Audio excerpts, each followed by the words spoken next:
Okay, I'm not gonna spend time saying sorry. Straight to the point. Chapter 5, Specialized Knowledge. Personal experiences or observations. The first step toward rich. There are two kinds of knowledge. One is general, the other is specialized. General knowledge, no matter how great in quantity or variety it may be, is of but little use in the accumulation of money.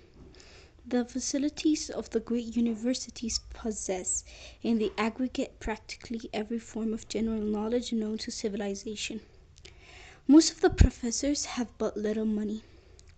They specialize on teaching knowledge, but they do not specialize on the organization or the use of knowledge. Knowledge will not attract money unless it is organized and intelligently directed through practical plans of action to the definite end of accumulation of money. Lack of understanding of this fact has been the source of confusion to millions of people who falsely believe that knowledge is power. It is nothing of the sort. Knowledge is only potential power. It becomes power only when and if it is organized into definite plans of action and directed to a definite end. This missing link in all systems of education may be found in the failure of educational institutions to teach their students how to organize and use knowledge after they acquire it. Many people make the mistake of assuming that because Henry Ford had but little schooling, he was not a man of education. Those who make this mistake do not understand the real meaning of the word educate. That word is derived from the Latin word educo, meaning to educe, to draw out, to develop from within. An educated man is not necessarily one who has an abundance of general or specialized knowledge. An educated man is one who has so developed the facilities of his mind that he may acquire anything he wants or its equivalent, without violating the rights of others. The ignorant man who made a fortune. During the First World War, a Chicago newspaper published certain editorials in which, among other statements, Henry Ford was called an ignorant pacifist. Mr. Ford objected to the statements and brought suit against the paper for libeling him. Libeling him, I guess. When the suit was tried in the courts, the attorneys for the paper pleaded justification and placed Mr. Ford himself on the witness stand for the purpose of proving to the jury that he was ignorant. The attorneys asked Mr. Ford a great variety of questions, all of them intended to prove by his own evidence that while he might possess considerable specialized knowledge pertaining to the manufacture of automobiles, he was in the main ignorant. Mr. Ford was plied with such questions as the following: Who was Benedict Arnold, and how many soldiers did the British send over to America to put down the rebellion of 1776? In answer to the last question, Mr. Ford replied, I do not know the exact number of soldiers the British sent over, but I have heard that it was a considerably larger number than ever went back.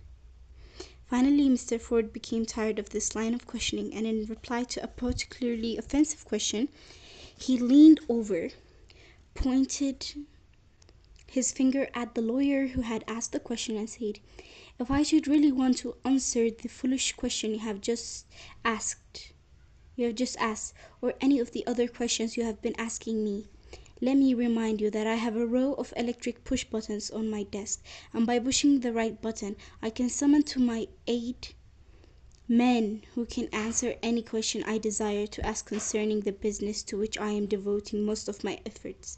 Now, will you kindly tell me why I should clutter up my mind with general knowledge for the purpose of being able to answer questions when I have men around me who can supply any knowledge I require? There, some, there certainly was good logic to that reply. That answer floored the lawyer. Every person in the courtroom realized it was the answer, not of an ignorant man, but of a man of education. Any man is educated who knows where to get knowledge when he needs it, and how to organize that knowledge into definite plans of action. Through the assistance of his mastermind group, Henry Ford had at his command all the specialized knowledge he needed to enable him to become one of the wealthiest men in America. It was not essential that he have this knowledge in his own mind. Okay, it says you can get all the knowledge you need. Before you can be sure of your ability to transmute desire into its okay, before I start this, he said that I can summon to my aid men who can answer any question I desire to ask concerning the business to which I am devoting most of my efforts. Will you kindly tell me why I should clutter up my mind with general knowledge for the purpose of being able to answer questions, when I have men around me who can supply any knowledge I require? And in this case, we have internet, we have social media, we have many access to anything that we desire, and we're not using it, okay? He had men, but we're the most powerful. We have everything in our hands and our phones, but we're not using it. Okay, when I get back to the book, it says you can get all the knowledge you need. Before you can be sure of your ability to transmute desire into its monetary equivalent, you require specialized knowledge of the service, merchandise, or profession which you intend to offer in return for fortune. Perhaps you may need much more specialized knowledge than you have the ability or the inclination to acquire. And if this should be true, you may bridge your weakness through the aid of your mastermind group. The accumulation of great fortunes calls for power, and power is acquired through highly organized and intelligently directed specialized knowledge. But that knowledge does not necessarily have to be in the possession of the man who accumulates the fortune. The preceding paragraph should give hope and encouragement to the man with ambition to accumulate a fortune who has not possessed himself of the necessary education to supply such specialized knowledge as he may require. Men sometimes go through life suffering from inferiority complexes because they are not men of education. The man who can organize and direct a mastermind group of men who possess knowledge useful in the accumulation of money is just as much a man of education as any man in the group. Thomas Edison had only 3 months of schooling during his entire life. He did not lack education, neither did he die poor. Henry Ford had less than a 6th grade schooling, but he managed to do pretty well by himself financially. Specialized knowledge is among the most plentiful and the cheapest forms of service which may be had. If you doubt this, consult the payroll of any university. It pays to know how to purchase knowledge. First of all, decide the sort of specialized knowledge you require and the purpose for which it is needed. To a large extent, your major purpose in life, the goal toward which you are working, will help determine what knowledge you need. With this question settled, your next move requires that you have accurate information concerning dependable sources of knowledge. The more important of these are: A, one's own experience and education; B, experience and education available through cooperation of others or mastermind alliance. In our case, we have internet, social media, and everything. We have all the knowledge in our hands. C, colleagues and universities. D, public libraries through books and periodicals in which may be found all the knowledge organized by civilization. E, special training courses through night schools and home study schools in particular.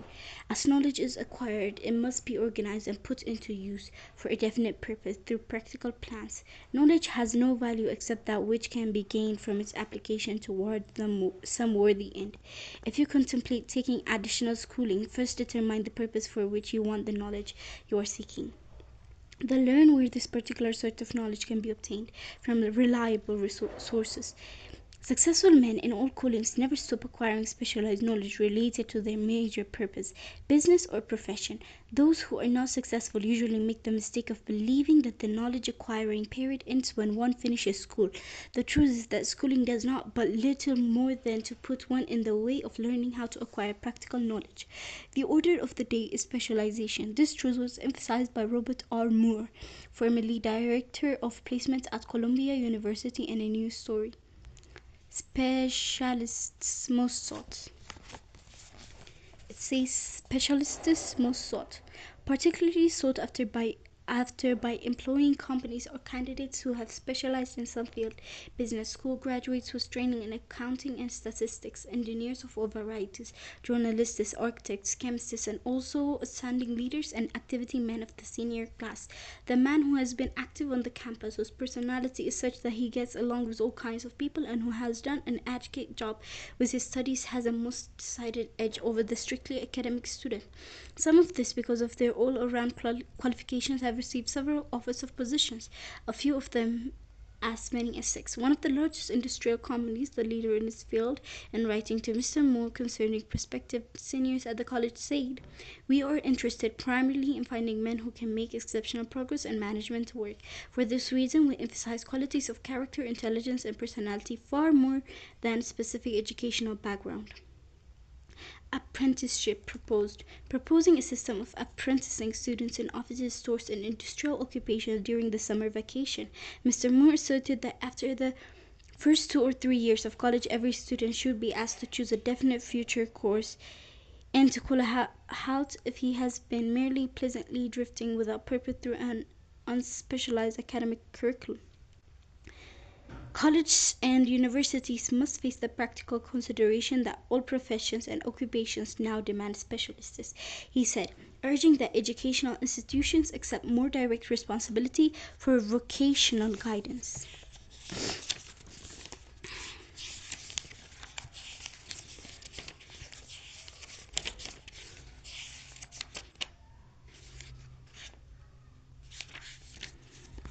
Okay. One of the most reliable and practical sources of knowledge available to those who need specialized schooling are the night schools operated in most large cities. The correspondence schools give specialized training anywhere the U.S. males go, on all subjects that can be taught by the extension method. One advantage of home study training is the flexibility of the study program, which permits one to study during spare time. Another advantage of home study training, if the school is carefully chosen, is the fact that most courses offered by home study schools carry with them generous privileges of consultation, which can be of priceless value to those needing specialized knowledge. No matter where you live, you can share the benefits. A lesson from a collection agency. Anything acquired without effort and without cost is generally unappreciated, often discredited. Perhaps this is why we get so little from our marvelous opportunity in public schools. The self-discipline one receives from a definite program of specialized study makes up to some extent for the wasted opportunity when knowledge was available without cost. Correspondence schools are highly organized business institutions. Their tuition fees are so low that they are forced to insist upon prompt payments. Being asked to pay, whether the student make good grades or poor, has the effect of causing one to follow through with the course when he would otherwise drop it. The correspondence schools have not stressed this point sufficiently, for the truth is that their collection departments constitute the very finest sort of training on decision, promptness, and the habit of finishing what one begins. I learned this from experience. More than 45 years ago, I enrolled for a home study course in advertising. After completing 8 or 10 lessons, I stopped studying, but the school did not stop sending me bills. Moreover, it insisted upon payment whether I kept up my studies or not. I decided that if I had to pay for the course, which I had legally obligated myself to do, I should complete the lessons and get my money's worth. I felt at the time that the collection system of the school was somewhat too well organized, but I learned later in life that it was a valuable part of my training, for which no charge had been made. Being forced to pay, I went ahead and completed the course. Later in life, I discovered that the efficient collection system of that school had been worth much in the form of money earned because of the training in advertising I had so reluctantly taken. The road to specialized knowledge. We have in this country what is said to be the greatest public school system in the world. One of the strange things about human beings is that they value only that which has a price. The free schools of America and the free public libraries do not impress people because they are free. This is the major reason why so many people find it necessary to acquire additional training after they quit school and go to work. It is also one of the major reasons why employers give greater consideration to employees who take home study courses. They have learned from experience that any person who has the ambition to give up a part of his spare time to studying at home has in him those qualities which make for leadership. There is one weakness in people for which there is no remedy. It is the universal weakness of lack of ambition. Persons, especially salaried people who schedule their spare time to provide for home study, seldom remain at the bottom very long. Their action opens the way for the upward climb, removes many obstacles from their path, and gains the friendly interest of those who have the power to put them in the way of opportunity. The home study method of training is specially suited to the needs of employed people who find after leaving school that they must acquire additional specialized knowledge, but cannot spare the time to go back to school. Stuart Austin Ware prepared himself as a construction engineer and followed this line of work until the Depression limited his market to where it did not give him the income he required. He took inventory of himself, decided to change his profession to law, went back to school, and took special courses by which he prepared himself as a corporation lawyer. He completed his training, passed the bar examination, and quickly built a lucrative law practice. Just to keep the record straight and to anticipate the alibis of those who will say I couldn't go to school because I have a family to support or I'm too old, I will add the information that Mr. Ware was past 40 and married when he went back to school. Moreover, by carefully selecting highly specialized courses and colleges best prepared to teach the subjects chosen, Mr. Ware completed in 2 years the work for which the majority of law students require 4 years. It pays to know how to purchase knowledge. A simple idea that paid off.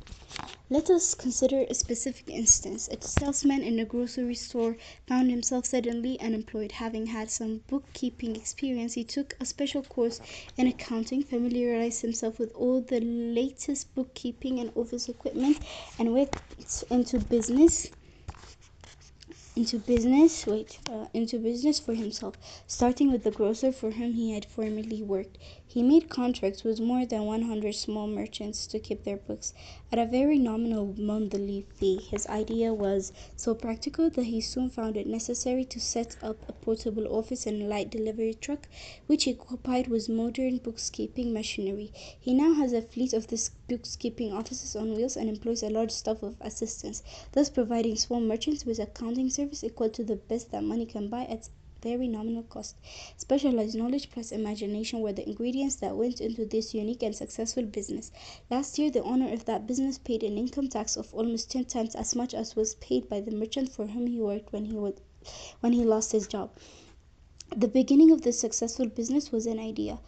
In as much as I had the privilege of supplying the unemployed salesman with that idea, I now assume the further privilege of suggesting another idea which has within it the possibility of even greater income.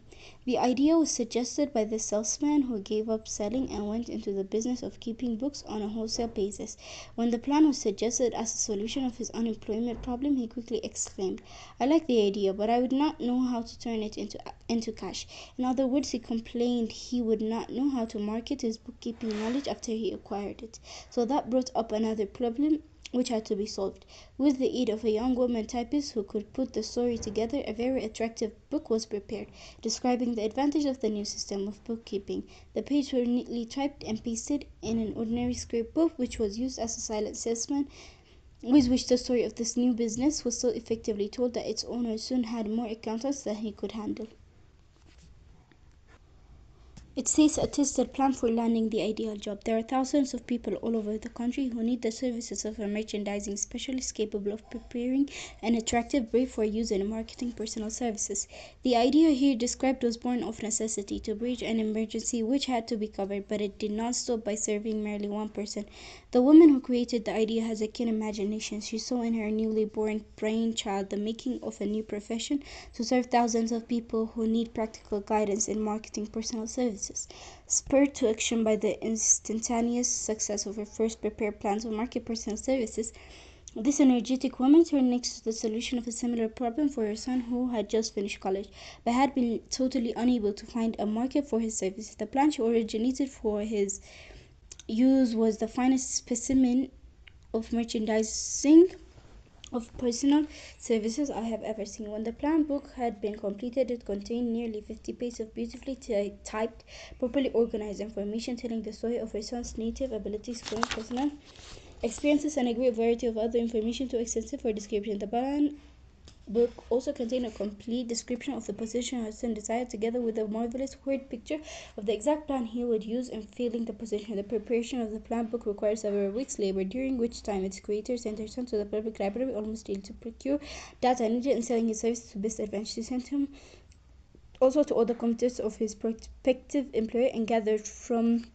them vital information concerning the present method, which was of great value in the formation of the plan he intended to use in filling the position he sought. When the plan had been finished, it contained more than suggested for the use and benefit of the prospective employer. Okay, you don't have to start at the bottom. It says,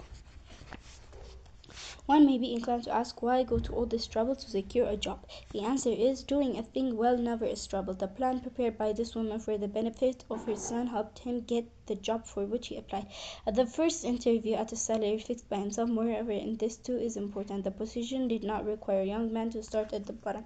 He began as a junior executive at an executive salary. Why go to all this trouble? Well, for one thing, the planned presentation of this young man's application for a position claimed of no less than 10 years of time he would have acquired to get to where he began had he started at the bottom and worked his way up. This idea of starting at the bottom and working one's way up may appear to be sound, but the major objection to it is this: too many of those who begin at the bottom never manage to lift their heads high enough to be seen by opportunity, so they remain at the bottom. It should be remembered also that the outlook from the bottom is not so very bright or encouraging. It has a tendency to kill off ambition. We call it getting into a rut, which means that we accept our fate because we form the habit of daily routine, a habit that finally becomes so strong we cease to try to throw it off. And that is another reason why it pays to start one or two steps above the bottom. By so doing, one forms the habit of looking around, of observing how others get ahead, of seeing opportunity, and of embracing it without hesitation. It says, make dissatisfaction work for you. Dan Halpin is a splendid example of what I mean. During his college days, he was manager of the famous 1930 National Championship Notre Dame football team. When it was under the direction of the late Knute Rockne, Halpin finished college at a mighty unfavorable time when the depression had made job scarce. So after a fling at investments, banking, and motion pictures, he took the first opening with the potential future he could find, selling electrical hearing aids on a commission basis. Anyone could start in that sort of job, and Halpin knew it, but it was enough to open the door of opportunity to him. For almost 2 years he continued in a job not to his liking, and he would never have risen above that job if he had not done something about his dissatisfaction. He aimed first at the job of assistant sales manager of his company and got the job. That one step upward placed him high enough above the crowd to enable him to see still greater opportunity. Also, it placed him where opportunity could see him. He made such a fine record selling hearing aids that A.M. Andrews, chairman of the board of the Dictograph Products Company, a business competitor of the company for which Halpin worked, wanted to know something about that man, Dan Halpin, who was taking big sales away from the long-established Dictograph Company. He sent for Halpin. When the interview was over, Halpin was the new sales manager in charge of the acquisition division. Then, to test young Halpin's mettle, Mr. Andrews went away to Florida for 3 months, leaving him to sink or swim in his new job. He did not sink Knute Rockne's spirit off. All the world loves a winner and has no time for a loser. Wow. It says all the world loves a winner and has no time for a loser. To put so much into his job that he was elected vice president of the company, a job which most men would be proud to earn through 10 years of loyal effort. Halpin turned the trick in little more than 6 months. One of the major points I am trying to emphasize through this entire philosophy is that we rise to high positions or remain at the bottom because of conditions we can control if we desire to control them. It says your associates can be priceless. And then I'm also trying to emphasize another point, namely that both success and failure are largely the results of habits. I have not the slightest doubt that Dan Halpin's close association with the greatest football coach America ever knew planted in his mind the same brand of desire to excel which made the Notre Dame football team world famous. Truly, there's something to the idea that hero worship is helpful provided one worships a winner. My belief in the theory that business associates are vital factors both in failure and in success was clearly demonstrated when my son Blair was negotiating with Don Halpin for a position. Mr. Halpin offered him a beginning salary of about one half what he could have gotten from a rival company. I brought parental pressure to bear and induced him to accept the place with Mr. Halpin because I believe that close association with one who refuses to compromise with circumstances he does not like is an asset that can never be measured in terms of money. The bottom is a monotonous, dreary, unprofitable place for any person. That is why I have taken the time to describe how lowly beginnings may be circumvented by proper planning. Make your ideas pay off through specialized knowledge. The woman who prepared the personal service sales plan for her son now receives requests from all parts of the country for her cooperation in preparing similar plans for others who desire to market their personal services for more money. It must not be supposed that her plan merely consists of clever salesmanship by which she helps men and women to demand and receive more money for the same services they formerly sold for less pay. She looks after the interests of the purchaser as well as the seller of personal services, and so prepares her plans that the employer receives full value for the additional money he pays. If you have the imagination and seek a more profitable outlet for your personal services, this suggestion may be the stimulus for which you have been searching. The idea is capable of yielding an income far greater than that of the average doctor, lawyer, or engineer whose education required several years in college. There is no fixed price for some ideas. Back of all ideas is specialized knowledge. Unfortunately, for those who do not find riches in abundance, specialized knowledge is more abundant and more easily acquired than ideas. Because of this very truth, there is a universal demand and an ever increasing opportunity for the person capable of helping men and women to sell their personal services advantageously. Capability means imagination, the one quality needed to combine specialized knowledge with ideas, in the form of organized plans designed to yield riches. If you have imagination, this chapter may present you with an idea sufficient to serve as the beginning of the riches you desire. Remember, the idea is the main thing. Specialized knowledge may be found just around the corner, any corner. That's it. Bye.